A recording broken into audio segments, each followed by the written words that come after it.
Hey everyone, so I just wanted to briefly go through subject-verb agreement because there is a possibility that you'll want additional support um, aside from these slides and also aside from working with Michelle or will need. So before I even get to that, just to reiterate for those who might have forgotten, on Saturday, April 29th, we reviewed what a thesis statement is, and we confirmed that a thesis statement involves three parts.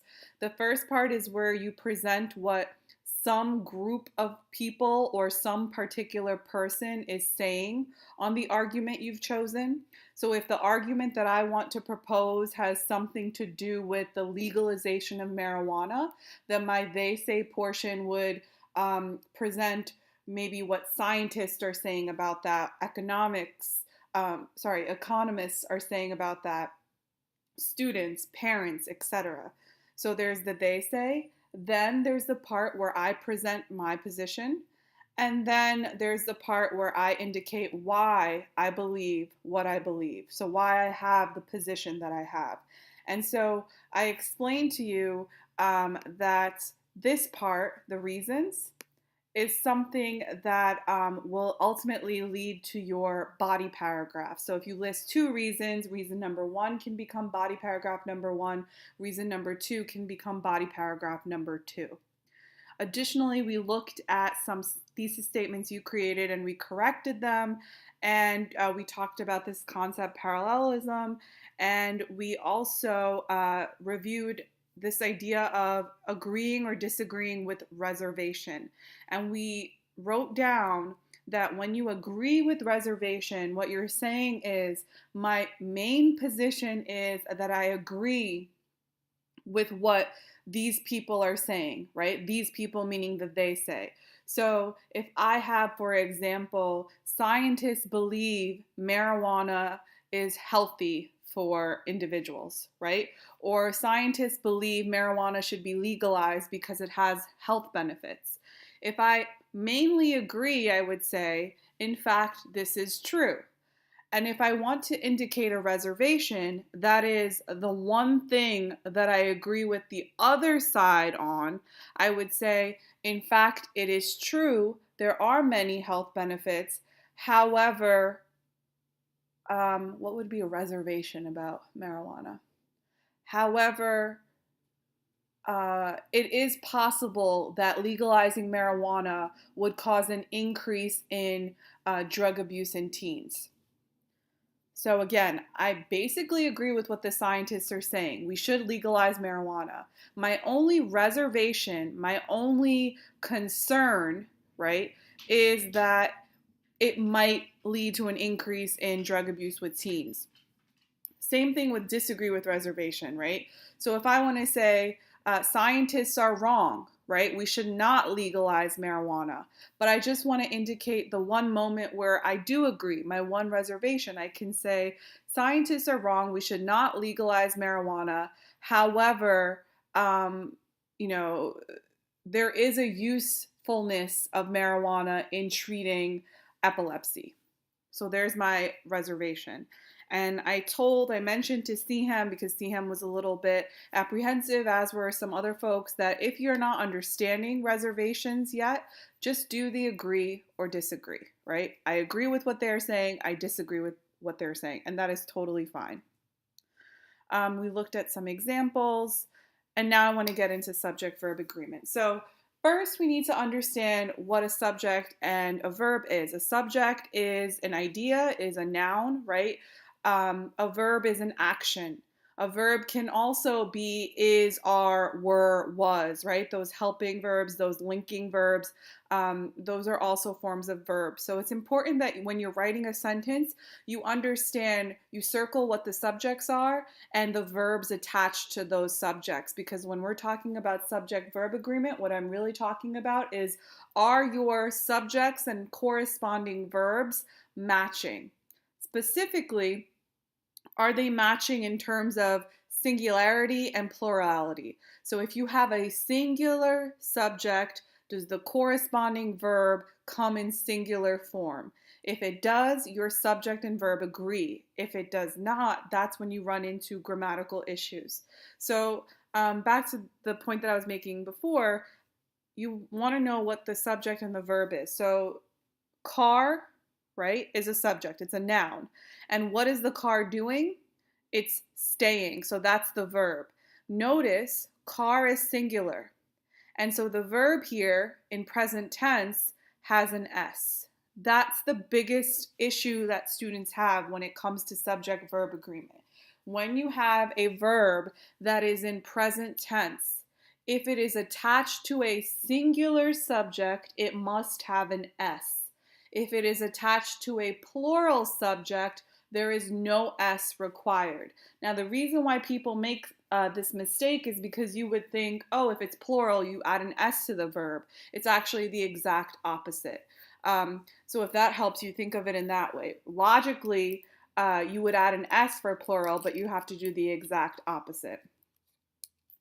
I think I said this already. Singular subjects have singular verbs, plural subjects have plural verbs. This becomes especially important when you're dealing with present tense verbs, but also when you're dealing with linking verbs like is, are, were, was, right? Because if you have a singular subject, you would want is or was. If you have a plural subject, you would want were or are. So here we have car stays in the garage. Car is singular, stays is also singular because of the S. I think I've already said this. Oh, this is what I was talking about earlier, right, with the linking verbs. So if we have the flower smells good, flower is singular, smells with the S would be the singular form of the verb. What if we had the flowers? What would we do to this verb to make it agree with this? The answer, hopefully, that you've gotten is it should be the flowers smell without an S because flowers is plural, so smell should just be without the S.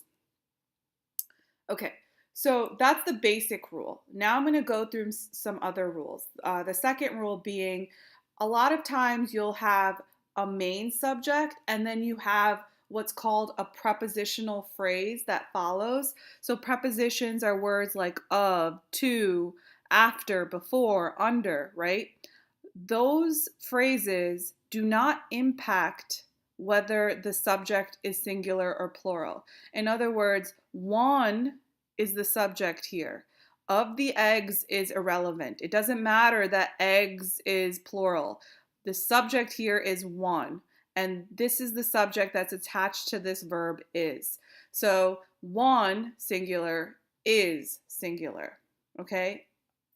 To summarize, this rule basically states the subject is not impacted by the words that follow or phrasing that follows. If the subject is singular, it doesn't matter if the words that follow are plural.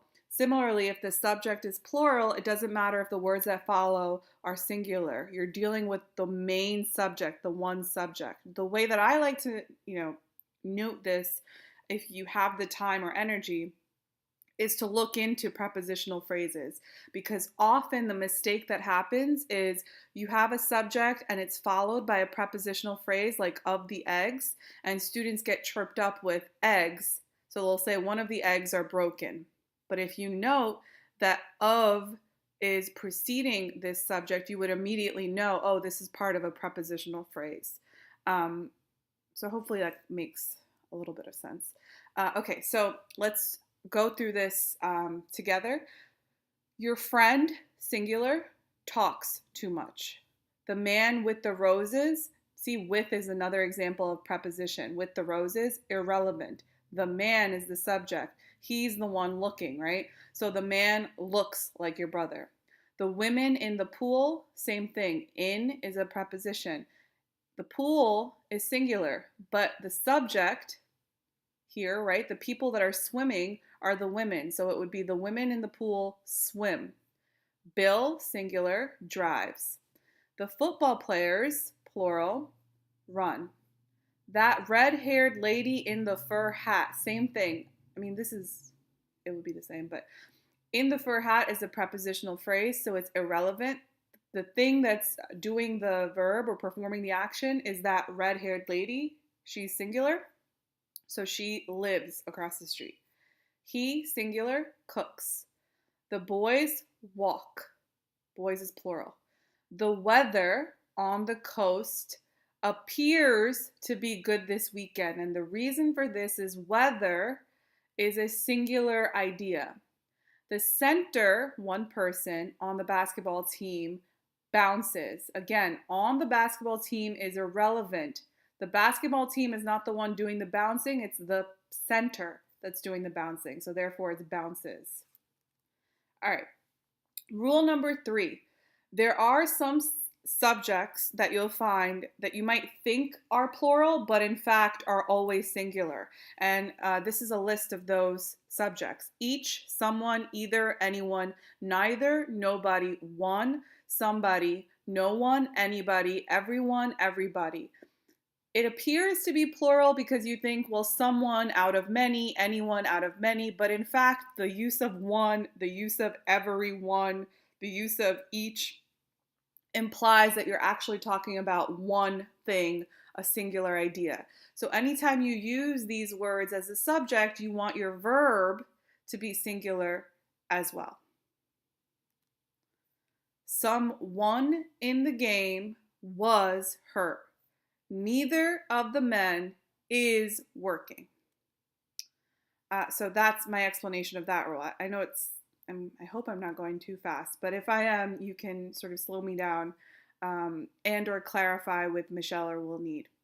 Okay, so the other rule is some words can be both singular or plural. You have to figure out which form you're using based on how you're using the word. So here, most of the news is good. News appears to be this singular idea, right? You're not talking about different news events. You're just talking about news as this general idea.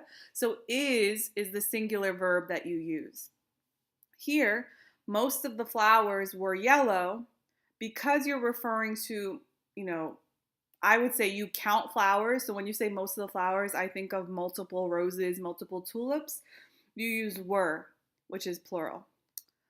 All of the pizza was gone. Pizza is just one of those words where if you're referring to all of it, it always becomes singular, right? That pizza was good. That pepperoni slice was great. If you talk about slices, right, those slices were great. That makes sense because you're referring to slices. But when you talk about pizza as pizza, it's usually singular. All of the children were late. So, children, plural, were plural. Okay. So let's try this. I feel like we did this in class, but maybe not. Each of the girls, remember, each singular. So each of the girls looks good on skis. Everybody, remember, singular, was asked to remain quiet. Neither of the men, remember, singular, is here yet. Each of the girls ready to leave. Is each of the girls, that doesn't sound right though. Is each of the girls ready to leave? Yeah, that is correct. I just checked. Although, no, let's leave it. Grammatically, if we're abiding by the constitution of grammar, it should be is. Several of the sheep are sick. Because you're referring to several of them, right? Some members of the faculty are present. Some members. Nobody in the class has the answer. Nobody was on that list that we looked at earlier. Each of the girls observes all the regulations. Each was on that list. All of the milk is gone. Even though you're saying all, so you think, oh, it should be plural. Milk is we don't really ever refer to milk as a plural idea. It's a singular idea. Most of the seats were taken. Seats you can count. And if they're saying most of the seats, it could be 3 seats, 4 seats, 5 seats, but it's plural, so it would be were. Okay, the next rule, this is the rule that we did talk about in class. When you join subjects with and, the subject becomes plural. When you join subjects with or nor, the subject becomes whatever is closest to the verb. For example, Bob and George are leaving. It's combined with and, so it becomes plural, so are is plural. Neither Bob nor George is leaving. So the way you do it is Bob and George are the subjects, right? To determine what kind of verb we should use, we look at the subject that's closest. George is singular, therefore I'll use a verb that's singular. Neither Bob nor his friends are leaving. So notice, Bob is singular, his friends is plural. Because his friends is closest to the verb, I have to use plural. Another rule that we actually often don't follow, there and here are never subjects. So you have to figure out what the subject is, and that determines the verb. Never confuse there and here for the subject. So there were 5 books on the shelf. 5 books is the subject, and therefore it should be were, right? Here is the report you wanted. Report is the subject, so it should be is. So that's rule number 6. Rule number 7, there are things called collective nouns that can be both singular or plural depending on how you're using it. We kind of talked about this idea before, but these are particular nouns. So if you're talking about a crowd, you can say the crowd is unruly, or you can say the crowd were, what could a crowd do? The crowd were all jumping up and down and dancing, right? The difference is in the first sentence, I was referring to the crowd as a singular idea, right? In the second, I'm referring to the individuals in the crowd. So here, the orchestra is playing a hit song, right, as a one unit. The orchestra were asked to give their musical backgrounds. Here I'm referring to the specific members of the orchestra, therefore it's a plural idea. Here are some sample questions. And these questions are basically checking for your understanding of the rules that we just talked about. Margot and her parents, remember, and means plural subject, visit. Either the glasses or the cup is in the dishwasher. Oh, I think we did this in class. Either the cup or the glasses are in the dishwasher. See how the subject closest to the verb determines whether it's singular or plural. Vern and Fred need a ride to work. There, now we know there is not the subject. So a dog, a cat, and a bird in the garage. That is a plural subject because of and, right? So there are a dog, a cat, and a bird in the garage. Sounds weird, I know, but it's the correct answer. Neither Matt nor his brothers is closest to the verb, and brothers is plural, were at the party. Here into the main ring of the circus, the trained elephants. So who are performing this subject? The trained elephants. Therefore, it should be come. Here into the main ring of the circus come the trained elephants. Either the workers or the boss is singular, delivers the merchandise. The committee, remember that was one of those collective nouns, blank hard for better schools. It seems like this is referring to committee as one idea, so it should be works. There, blank, many things to do before the holidays. Many things is plural, so there are many things to do before the holidays. The jury, blank, polled for their verdicts. So everyone is assumingly is going to give their response to this court case, which means they're being talked about as individuals, so it's were, plural. Here, blank, the nails you need for the projects. Nails is plural, so here are. Either Joyce or Ellen is singular, was here. The United States, blank, a country of contrast. Here, you're referring to the United States as a singular country, so it would be is. A magazine and a book were lying on the floor because of and. It combines the subject, making it plural. The family blank occupied with their individual problems. So I feel like it could really be both, but technically the Constitution of Grammar says that this should be the family are occupied with their individual problems because you're referring to them as individuals. Okay. Another rule, just as we're talking about this, you should know money is usually singular. So you don't say $5 are in my pocket. You say I have $5 is in my pocket, right? So that's just a general rule. Sometimes you do use plural when referring to time, right? If you're saying there were 60 minutes left on the clock, but just so you know, you can also say there was 60 minutes left on the clock. So money and time are one of those things where we usually just use singular. However, there are moments where you can use plural, but really specific to time. Rule number 9, there are some nouns that appear to be plural, but they are singular. Here are some examples. This is not a full list. If you're interested, you should Google singular nouns that appear plural, and you'll get a bunch. And then I think this is the final rule. Does and doesn't have to agree with the subject. So, doesn't he know how to sail, right? It's not don't he know how to sail, it's doesn't, because doesn't is the singular version and don't is the plural. So if he is singular, it should be doesn't. If the subject is plural, it should be don't.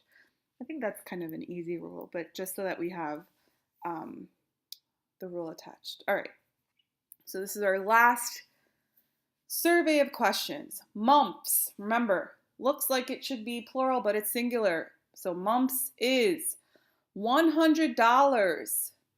Remember, money, usually singular, is. She, singular, doesn't. 20 minutes is the amount of time. It, singular, doesn't. Gymnastics, seems like it should be plural, but it's singular, is. Interesting news is what sells our paper. It's one idea, therefore is appropriate. A pound of cookies costs about $1 because you're talking about a singular pound. Remember that rule we talked about way long ago? This is a prepositional phrase, irrelevant. They, plural, don't. He, singular, doesn't. So, does this mean now you are experts at subject-verb agreement? I believe so. Does this mean that you're not going to ever make subject-verb agreement mistakes? No. This is something that I would recommend reviewing, but I would also recommend as you're writing, and this is something you could do for your own sake, or you can do it with Michelle or Will Need. Bold your subjects, or actually, you know what's prettier? Put your subjects and its corresponding verb in a different color. And what we can all do together is know if you're actually, because one reason why folks make subject-verb agreement mistakes is they don't know the rules. But the other reason is you're not really clear on what verbs belong to what subject. So if you feel like you're in either of those categories, how about you color code your subjects and your verbs, and I can see if there's some sort of mistake going on. Also, it's just a good idea to understand sentences and understand where your subject is, where your verb is, where your adjective is, etc., etc. All right, hopefully this was helpful. I look forward to seeing you on Saturday, where we will continue our discussion on topic sentences and transition sentences.